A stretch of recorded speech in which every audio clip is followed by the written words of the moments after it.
Igitabo cya mbere cy'Abami igice cya 14. Ahiya ahanura ibizaba ku nzu ya Yerobowamu.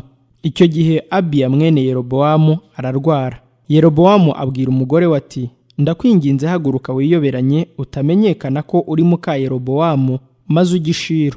Niho umuhanuzi Ahiya aba, wamvuzeho ko nzaba umwami w'ubu bwoko. Kandi ijyana imitsima 10 n'udutsima n'ikibindi cy'umutsama umusange, nawe azakubwire uko uyu mwana azamera. Nuko muka Yerobowamu abigenza atyo, arahaguruka ajya i Shilo kwa Ahiya. Ariko Ahiya yari atakibona kuko amaso ye yari ahumye, ahumishijwe n'ubusaza. Uwiteka abwira Ahiya ati, dore muka Yerobowamu aje kukubaza iby'umwana we urwaye. Ndakubwira ibyo uza kumubwira namara kwinjira aha. Ariyoberanya yihindura undi mugore. Nuko Ahiya yumva ibirenge bye akinjira mu muryango, aravuga ati, yewe muka Yerobowamu, injira. Niki gitumye wihindura undi mugore?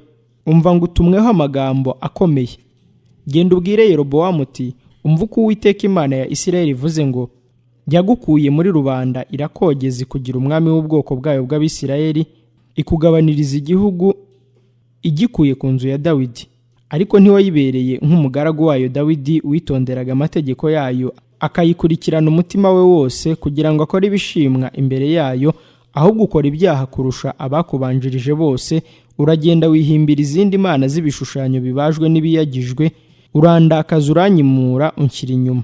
Nuko rero nicyo kizatuma nteza inzu ya Yerobowamu ibyago, nkamara umuhungu wese kuri Yerobowamu, uw'imbata n'uw'umudendezo mu Bisirayeli, ngaheha pe inzu ya Yerobowamu nk'uko umuntu aheha amabyi akayamaraho. Umuntu wa Yerobowamu wese uzagwa mu mudugudu azaribwa n'imbwa, uzagwa ku gasozi azaribwa n'inkongoro, kuko Uwiteka ari we ubivuze. Nuko haguruka witahire. Icyakora uzaba ugishinga ibirenge ku rurembo, umwana wapfe.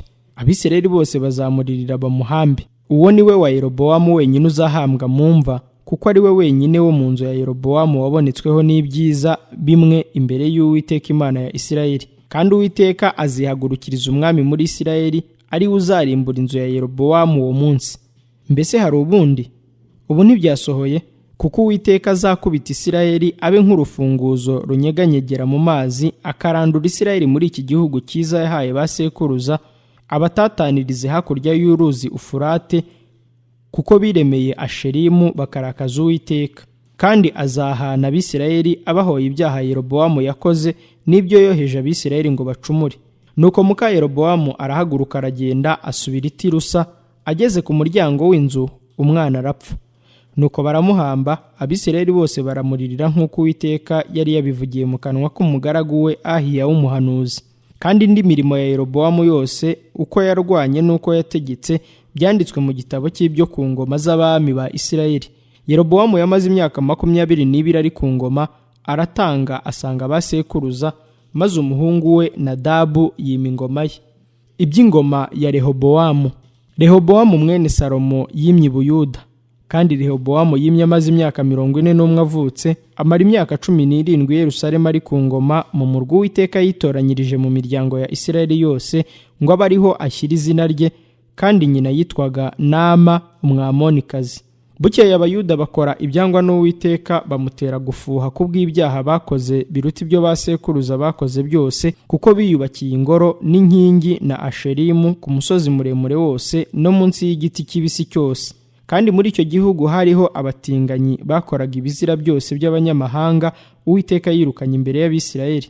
Nuko mu mwaka wa 5 wo ku ngoma y'umwami Rehobowamu, Shishaki umwami wa Egiputa arazamuka atera i Yerusalemu kuharwanya. Asahura ibintu by'ubutunzi byo mu nzu y'Uwiteka n'ibyo mu nzu y'umwami, arabijyana byose, ajyana n'ingabo z'izahabu zose Salomo yacurishije. Rehobowamu aherako acurisha ingabo mu miringa ngo zisubire mu kigwi cyazo, azibitsa abatware b'abarinzi barindaga urugi rw'inzu y'umwami. Kandi iyo umwami yinjiraga mu nzu y'Uwiteka, abarinzi bamushagaraga barazijyanaga, maze yasohoka bakazisubiza mu nzu y'abarinzi.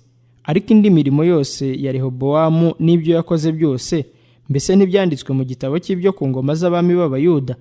Ariko ibihe byose hakajya habaho intambara hagati ya Rehobowamu na Yerobowamu. Nuko Rehobowamu aratanga, asanga abasekuruza ahambwa hamwe nabo mu murwa wa Dawidi, kandi nyina yitwaga Nama Umwamonikazi. Maze umuhungu we Abiyamu yima ingoma ye.